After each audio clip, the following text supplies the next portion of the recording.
दोस्तों, आज मैं आपको कुछ ही दिन पहले रिलीज हुई मास्टरपीस मूवी कांतारा का एक्सप्लेनेशन करूंगी। लेकिन आगे बढ़ने से पहले मैं आपसे रिक्वेस्ट करूंगी कि कम से कम एक बार इस मूवी को थिएटर में एक्सपीरियंस जरूर कर लेना, क्योंकि सालों में एक बार कभी ऐसी मूवी आती है जहां हमें अपने कल्चर पर, अपने ट्रेडिशन पर, अपने एक्टर्स और आर्टिस्ट पर प्राउड फील होता है। और ये मूवी भी उन्हीं में से एक है जो आपको बिल्कुल डिसअपॉइंट नहीं करेगी। तो चलिए हम इस मूवी को डिटेल में एक्सप्लेन करते हैं। मूवी की शुरुआत होती है 1847 के समय, जहां एक राजा हुआ करता था जिसका बहुत बड़ा साम्राज्य था। एक खुशहाल जिंदगी जीने के लिए राजा के पास सब कुछ था। धन दौलत, हजारों एकड़ की जमीन, परिवार के रूप में देखभाल करने वाली पत्नी, 2 प्यारे बच्चे, सम्मान देने वाली प्रजा, सब कुछ। लेकिन इन सब के बावजूद भी राजा के पास एक चीज की कमी थी, और वो थी मन की शांति। कई सारे मंदिरों में भगवान को सोना चढ़ाना, पितरों को खाना खिलाना और तीर्थ स्थलों में स्नान करने के बाद भी राजा चैन की नींद और मन की शांति के लिए तरसने लगा था। परेशान होकर एक बार एक तांत्रिक से पूछने पर उसे पता चला कि अपनी मन की शांति उसे खुद ही अकेले ढूंढनी होगी। इसलिए राजा अपने परिवार और प्रजा को छोड़कर अकेले ही मन की शांति की खोज में निकल जाता है और कई सारे तीर्थ स्थलों में जाकर गुरुओं से मिलकर भी वो असंतुष्ट रहने लगता है। इस धरती पर उसकी समस्या का निवारण करने वाला कोई स्थान या शक्ति नहीं है, ये सोचकर वो जंगल की तरफ निकल जाता है। तभी अचानक उसे गगरा की आवाज सुनाई देती है और वो वहीं पर रुक जाता है। राजा को उस आवाज से डर नहीं लगता, बल्कि उसे लगता है कि उसके माता पिता उसे अपने पास बुला रहे हैं। उस आवाज की दिशा में चलने पर वो एक पत्थर के पास आकर रुकता है और अपनी तलवार त्याग कर देता है। उस पत्थर के सामने बड़ी श्रद्धा से अपने हाथ जोड़ने पर उसकी आंखों से आंसू निकल आते हैं और इस पल राजा के मन में वो खुशी और शांति थी जिसको वो बरसों से तलाश कर रहा था। पर तभी वहाँ गांव के लोग आ जाते हैं और राजा उनसे उस भगवान को अपने साथ ले जाने की इजाजत मांगता है। लेकिन गांव के लोग बड़ी विनम्रता से अपने भगवान पंजोर्ली को राजा के पास सौंपने से मना कर देते हैं। पर तभी उनमें से एक आदमी को डेमी गॉड यानी देव पंजोर्ली पोजेस कर लेते हैं और राजा से कहते हैं कि मैं इस गांव का पंजोर्ली हूँ और सालों से गांव वालों की रक्षा करते आ रहा हूँ। अगर मैं तुम्हारे साथ आकर तुम्हें जिंदगी भर की सुख शांति दूं, तो बदले में तुम गांव वालों को क्या दोगे? राजा कुछ भी देने के लिए तैयार होने पर देव पंजोर्ली जोर से चीखते हैं और कहते हैं कि जितनी दूर तक मेरी आवाज सुनाई दी है, उतनी जगह तुम्हें गांव वालों को देनी होगी। लेकिन याद रखो, मेरे साथ उग्र रूप गुलिगा देव भी आएंगे और अगर तुमने अपना वचन तोड़ा तो मैं तो तुम्हें माफ कर पाऊं, लेकिन गुलिगा तुम्हें कभी माफ नहीं करेंगे। राजा मान जाता है और वचन के अनुसार उतनी जमीन गांव वालों के नाम करके देव पंजोर्ली को बड़ी खुशी से अपने घर ले आता है। उस दिन के बाद राजा की जिंदगी में कभी सुख और शांति की कमी नहीं होती और उनका जीवन संतुष्ट हो जाता है। अब यहाँ से कहानी 1970s में आती है, जहाँ उसी गांव में भूता कोला नाम का एक फेस्टिवल चल रहा था। भूता यानी स्पिरिट और कोला यानी सेरेमनी या फेस्टिवल। दरअसल ये एक एंशिएंट रिचुअल होता है जिसमें कर्नाटका के उडुपी मैंगलोर रीजन में रहने वाले तुलु कम्युनिटी के लोग भगवान या देव को वर्शिप करते हैं। इस फेस्टिवल में एक परफॉर्मर मेकअप और फोक कॉस्ट्यूम में डांस परफॉर्म करते हैं, जिस दौरान देव उन्हें पोजेस करते हैं। देव यानी एक तरह की सुपरनैचुरल पावर्स की स्पिरिट जो परफॉर्मेंस के वक्त उस परफॉर्मर्स को पोजेस करके अपने भक्तों को आशीर्वाद देते हैं। कहने को तो देव सिर्फ कुछ ही समय के लिए उस परफॉर्मर को पोजेस करते हैं, पर उसी दौरान वो अपने परफॉर्मेंस के माध्यम से गांव वालों के प्रॉब्लम सॉल्व करके उन्हें फ्यूचर में आने वाले क्लेमिटीज से वार्न भी करते हैं। कोला में परफॉर्म करने वाले परफॉर्मर दरअसल एक ही फैमिली से होकर जनरेशन टू जनरेशन भूता कोला में परफॉर्म करते आते हैं। ये प्रथा एंशिएंट टाइम से चलते आ रही है और आज भी इसे अपने भक्तों द्वारा बड़ी श्रद्धा से फॉलो किया जाता है। गांव वालों का मानना है कि अपने गांव को फलने फूलने और उन्हें किसी भी खतरे से दूर रखने के लिए देव को वर्शिप करना जरूरी है। हालांकि तुलु कम्युनिटी के लोग कई सारे देवास में मानते हैं, पर इस मूवी में पंजोर्ली देव और गुलिगा देव का रेफरेंस दिया गया है। अब प्रेजेंट टाइम में शिवा नाम के एक बच्चे के पिताजी भूताकोला में परफॉर्म कर रहे थे और उस सेरेमनी में उस राजा का एक वंश भी आया हुआ था जिसे भूताकोला और देव में जरा भी विश्वास नहीं था, पर फिर भी वो वहाँ सिर्फ इसलिए आया था ताकि सबके सामने वो अपने पूर्वजों की जमीन गांव वालों से वापस मांग सके। परफॉर्मेंस के वक्त वो आदमी पंजूर्ली से अपनी जमीन वापस मांगता है और कोर्ट जाने की धमकी भी देता है, पर पंजूर्ली देव उससे कहते हैं कि तुम्हारे पूर्वजों ने वो जमीन तुम्हारे परिवार की शांति के लिए अपनी मर्जी से गांव वालों के नाम की थी, इसलिए वो जमीन अब उनकी है और तुम्हें वापस नहीं मिलेगी। लेकिन तभी वो आदमी उनकी बातों का मजाक उड़ाते हुए उनसे ये पूछता है कि ये देव बोल रहे हैं या परफॉर्मर, जिस पर पंजूर्ली गुस्सा हो जाते हैं और कहते हैं कि आज के बाद अगर मैं तुम्हें कहीं दिख गया तो समझ लेना ये परफॉर्मर बोल रहा था, और अगर नहीं दिखा तो देव। इतना कहकर शिवा के पिताजी एक मशाल लेकर जंगल की तरफ भागने लगते हैं और अचानक एक जगह आकर गायब हो जाते हैं। और वो आखिरी पल था जब गांव के लोगों ने शिवा के पिताजी को देखा था। कुछ ही दिनों में उस राजा के वंश की भी कोर्ट की सीढ़ियों पर खून की उल्टी करने से मौत हो जाती है, और यहाँ हम समझ सकते हैं कि उसे गुलिगा देव ने ही उसके कर्मों की सजा दी होगी। अब कहानी 20 साल आगे 1990 में दिखाई जाती है, जहां उस परफॉर्मर का बेटा शिवा ट्रेडिशनल फेस्टिवल कंबाला यानी बुफेलो रेस में पार्टिसिपेट कर रहा था। 50 पार्टिसिपेंट के बीच शिवा सबसे कम समय लेकर वो रेस जीत जाता है, पर ऑर्गेनाइजर्स चीटिंग करके जमींदार के बुफेलो को विनर डिक्लेयर करते हैं, जिससे गुस्सा होकर शिवा जमींदार के लोगों की पिटाई करता है और बात जमींदार तक पहुंच जाती है। जमींदार देवेंद्र दरअसल उसी आदमी का बेटा था जो 20 साल पहले कोर्ट की सीढ़ियों पर खून की उल्टी करने से मर गया था, पर देवेंद्र अपने पिता की तरह लालची न होकर गांव वालों के साथ अच्छा बर्ताव करता था, इसलिए वो अपने खास आदमी सुधाकर से कहकर लाया हुआ मेडल शिवा को सौंप देता है। कुछ दिन बाद वहाँ कोला फेस्टिवल होने वाला था, जिसके लिए देवेंद्र शिवा को पैसे देकर फेस्टिवल धूमधाम से ऑर्गेनाइज करने को कहता है। अब ट्रेडिशन के अकॉर्डिंग अपने पिता के बाद भूताकोला शिवा को परफॉर्म करना चाहिए था, लेकिन जब से शिवा ने अपने पिता को भूताकोला के वक्त गायब होते देखा था, तब से उसने डिसाइड किया कि वो उस परफॉर्मेंस में पार्ट नहीं लेगा। वो शराब पीने लग गया था, जंगल के पेड़ तोड़ा करता, नशा करता, यहाँ तक कि वो सुअरों को भी मार कर खाता था, जिसके लिए हमेशा उसकी माँ उसे डांटती रहती। शिवा के हर बुरे काम में उसके दोस्त भी उसका साथ देते और अपना गुजारा करने के लिए देवेंद्र का छोटा मोटा काम भी करते, जैसे कि जंगल के पेड़ काटना, जंगली सुअर या हिरन मारना, जिसके बदले में देवेंद्र उन्हें कुछ पैसे और शराब की बोतलें देता। और यही रीजन था कि भूताकोला में शिवा का चचेरा भाई गुरुवा परफॉर्म करता। अब एक दिन वहाँ जंगल के फॉरेस्ट डिपार्टमेंट में फॉरेस्ट इंस्पेक्टर मुरली की एंट्री होती है, जो काफी स्ट्रिक्ट और अपने काम के प्रति ईमानदार था, बट साथ ही वो उस गांव के कल्चर और भूताकोला जैसे ट्रेडिशन से भी अनजान था और कहीं ना कहीं उसे इन सब चीजों पर विश्वास नहीं था। एक दिन वो गांव के कुछ लोगों को जंगल से लकड़ियां लाते देख लेता है और आगे ऐसा करने से उन्हें वार्न करता है, क्योंकि जंगल गवर्नमेंट की प्रॉपर्टी थी और कोई भी गवर्नमेंट के परमिशन के बिना जंगल से पेड़ काटकर नहीं ले जा सकता था। इस बात को लेकर शिवा और मुरली में कहासुनी हो जाती है और दोनों एक दूसरे के दुश्मन बन जाते हैं। जंगल में शिकार होने से रोकने के लिए मुरली ने अपने लोगों को दिन रात वॉच पर रखा हुआ था, जिसकी वजह से शिवा और उसके दोस्त पकड़े जाने के डर से रात में शिकार करने लगे थे। और एक बात यहाँ गौर करने वाली ये थी कि जब भी शिवा किसी जंगली सुअर का शिकार करता, उस रात उसे कभी देव या कभी गगरा पहने हुए एक सुअर के डरावने सपने दिखाई देते।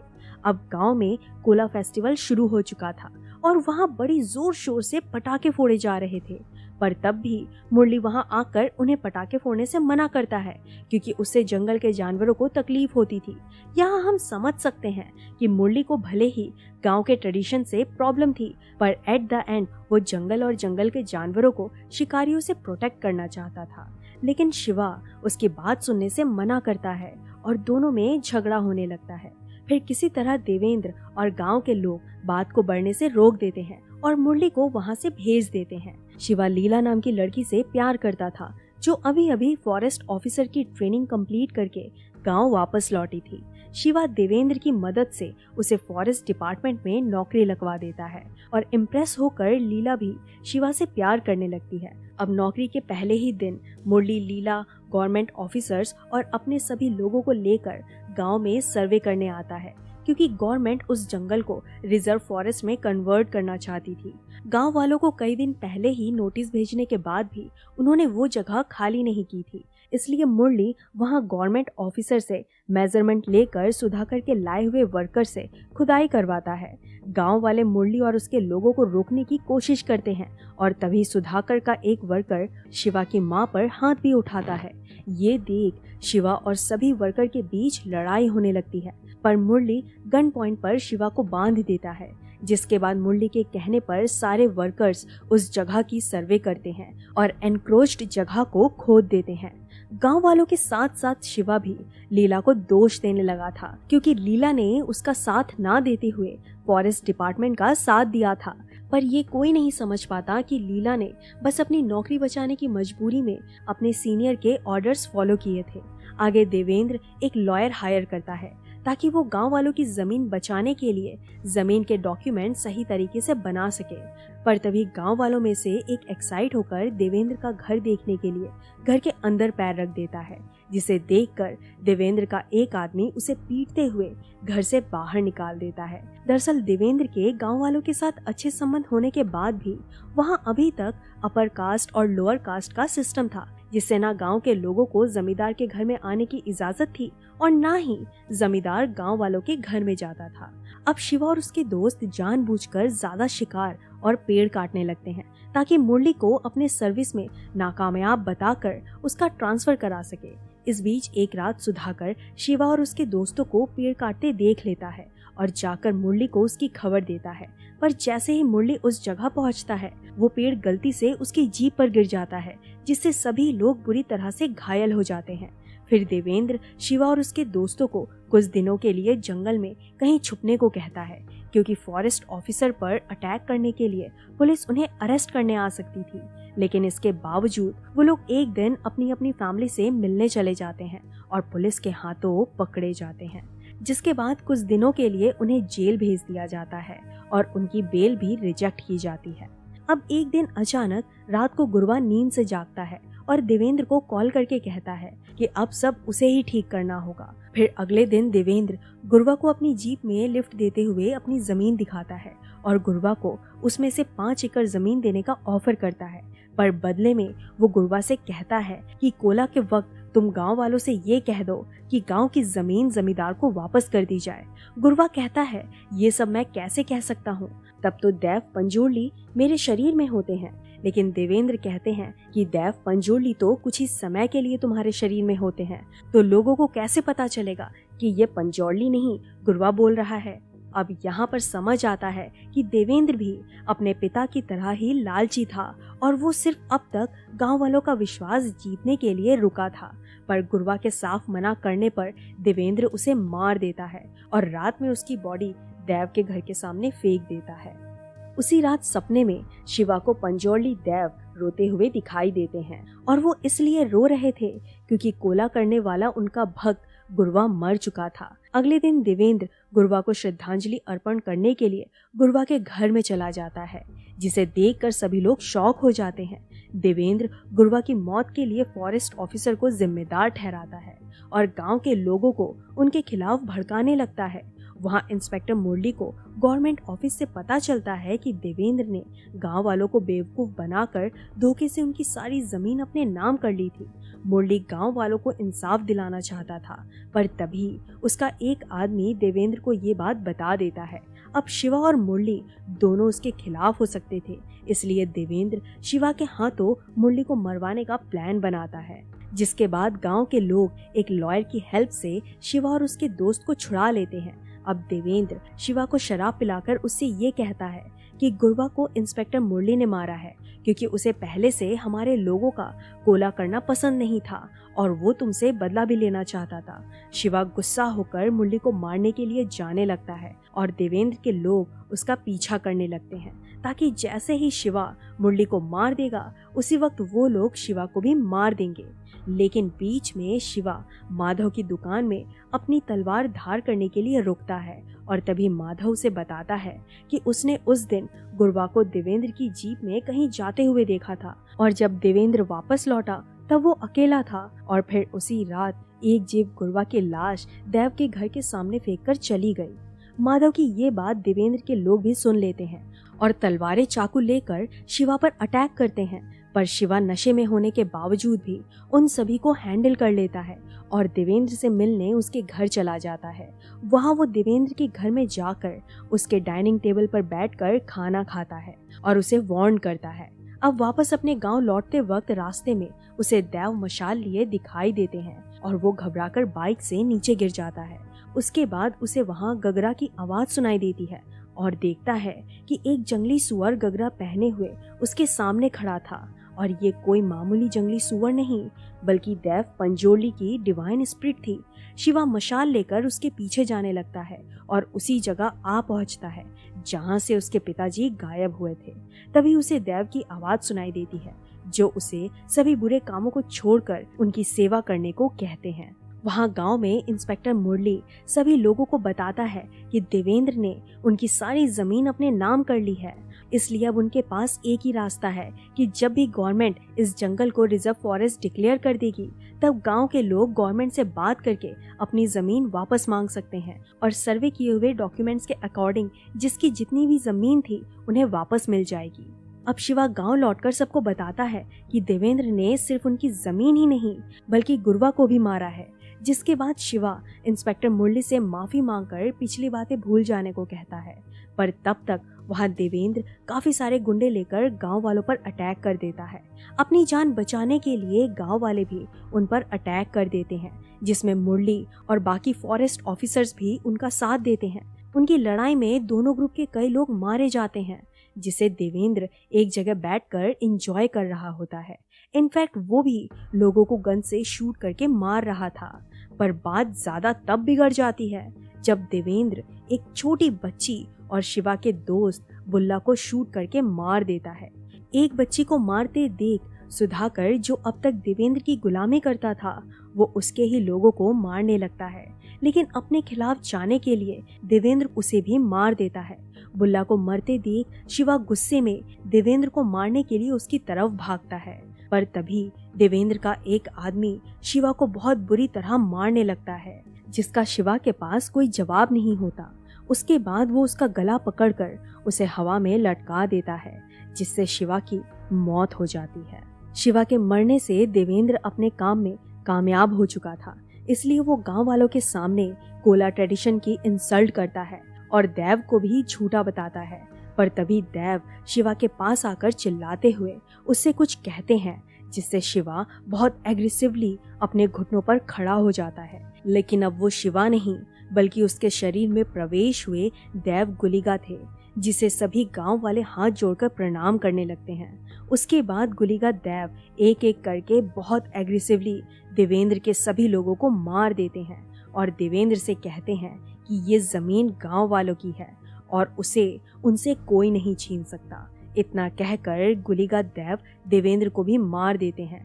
फिर सीन कट होकर अगले साल के कोला फेस्टिवल में दिखाया जाता है, जिसमें शिवा परफॉर्म कर रहा था।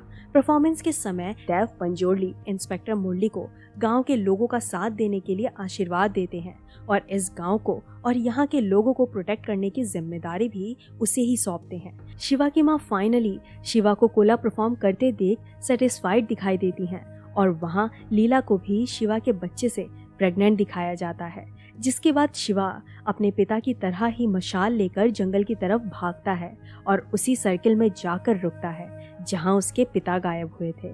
तभी वहां शिवा के पिताजी भी देव के रूप में आ जाते हैं और दोनों चिल्लाते हुए एक साथ गायब हो जाते हैं। फिर स्टोरी कुछ सालों के बाद दिखाई जाती है, जहां शिवा का एक दोस्त शिवा के बेटे को शिवा की कहानी बताने लगता है और मूवी यहीं खत्म हो जाती है। दोस्तों, अगर आपको इस मूवी की एक्सप्लेनेशन पसंद आई है तो प्लीज़ इसे लाइक करें और हमारे चैनल को सब्सक्राइब करें, और हाँ, अपने दोस्तों के साथ शेयर करना बिल्कुल ना भूलें।